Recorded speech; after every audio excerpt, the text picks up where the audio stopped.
Hey guys, this is Brian with another Philosopher's Notes TV episode. I hope to give you more wisdom in less time.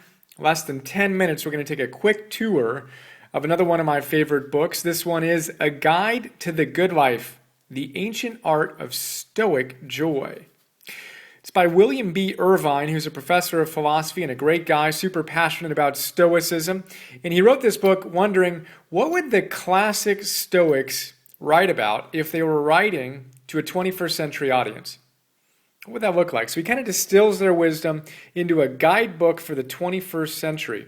Really, really cool. So quick background on Stoicism. It's one of my favorite philosophies. And the primary philosophers and teachers of Stoicism include the emperor philosopher Marcus Aurelius, Epictetus, who was a former slave turned philosopher, and Seneca, who was Nero's tutor and lived around Jesus' time, and was kind of second in command of the Roman Empire as well. So Aurelius, Epictetus, Seneca, Stoicism equals awesome. Great stuff, and this book does a great job of breaking down their core tenets. So let's take a look at a few of my favorite big ideas. We'll talk about the art of living, Stoic style. We'll talk about Stoic virtue, which is Arete, something we talk about a lot in these videos. We'll talk about negative visualization. It's a positive thing. When you imagine things you love not being part of your life, you appreciate them more. We'll talk about that. Projective visualization, where you imagine that something that's happening to you is happening to someone else. It takes the burn out of a lot of pain when you realize that these things happen, and we'll talk about that. And then we'll talk about the fact we live in a dream world, and it's time to appreciate it, and some other important choices we're making in our lives to choose our own thoughts, etc. Now, the underlying theme of Stoicism is to give us a philosophy of life, and Stoicism was actually kind of the leading thought form. It wasn't really a religion, but it was essentially what most people, kind of the educated people in the Roman Empire, followed pre-Christianity. So Stoicism was huge for centuries. And they were all about giving us a philosophy of life. And that's what this book aims to do, and to help us in the art of living. So here's a great quote from Epictetus. He tells us, "The primary concern of philosophy should be the art of living. Just as wood is the medium of the carpenter and bronze is the medium of the sculptor, your life is the medium on which you practice the art of living." Isn't that amazing? Your life is the medium on which you practice the art of living. It's extraordinary, and it's echoed by all the great teachers. We've got a couple of other great passages here. Seneca tells us, another Stoic, he tells us, "The philosopher, he or she alone, knows how to live for herself. She is the one, in fact, who knows the fundamental thing, how to live." So the philosopher's main purpose in life is to discover how to live optimally. It's not about esoteric ideas and pedantic distinctions. It's about loving wisdom. Philosopher comes from two words. We talk about this, but philo, sophia, lover of wisdom.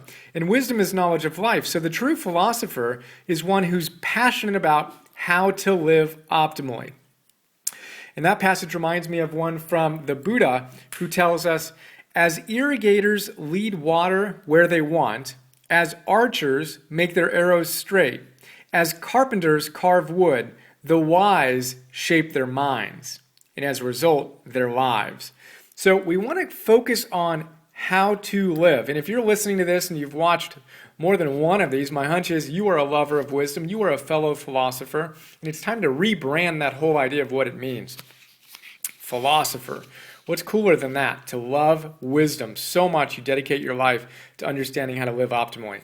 So to do that, we need to embrace Stoic virtue.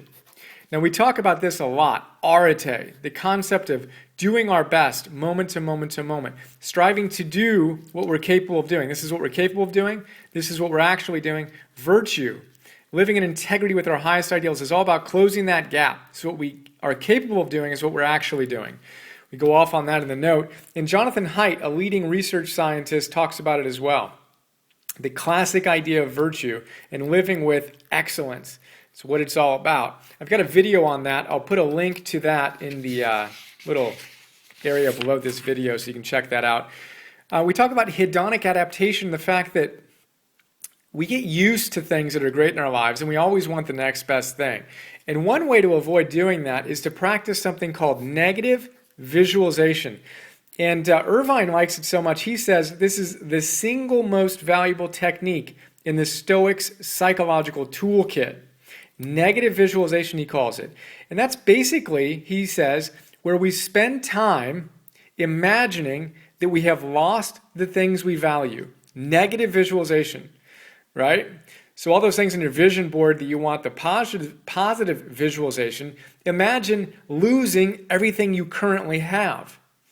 Your wife or your husband, your children, the job that you have, all these things that you have in your life, and you may or may not love your job. Hopefully you do, and hopefully you love your wife and spouse and kids. But imagine losing those things. It provides us with a deeper appreciation of what we have. Negative visualization. It's amazing. It's not necessarily fun to do, but it's really, really powerful. And I'll do that often. I'll imagine our little baby. Wow, what would happen if we didn't have him? And it puts everything in perspective, and your love just deepens right in that moment. So go ahead and practice that. Negative visualization. Imagine losing what's most important to you in your life. And you may want to press pause and just imagine that now, or when you're meditating or journaling or whatever, and then appreciate how amazing it is that you are blessed to have all these extraordinary things in your life now. So there you go, negative visualization. Another little visualization practice that Irvine tells us about is something called projective visualization. So Epictetus talks about the fact that, we have a lot easier time dealing with other people's misfortunes. So if you happen to be at a friend's house, and he uses the example of a servant breaking a cup, right? But let's just say someone accidentally drops a glass and your friend kind of loses a glass. Now you look at it and you're like, well, that's a bummer, but you know what? Those things happen. I'm really sorry that happened, but it happens. And now it's easy for you to say that when it's someone else's cup or glass that breaks, right? Or a car that breaks down, or a relationship that's going through challenges. But it's an entirely different thing when it's happening to us. And what the Stoics tell us is we need to project and imagine that when we're facing something that's happening to us, imagine that it's happening to someone else. How would we respond then? What advice would we give our friends? Well, we'd tell them, even if they lost something dear to them or someone dear to them, we would know and we would advise with compassion, well, those things are inherent to life. We all know that we're going to lose things in our life, and when we approach it from that perspective, this projective visualization, it kind of takes the edge off of the pain. It's an amazing way to kind of get out of being it's just about you to this witness perspective where you can actually see yourself experiencing something, almost as if it's happening to someone else. That's the witness perspective that we cultivate in meditation. It's one of the things we want to be able to do, because when we get locked into this one perspective is when we suffer. Longer conversation. Moving on.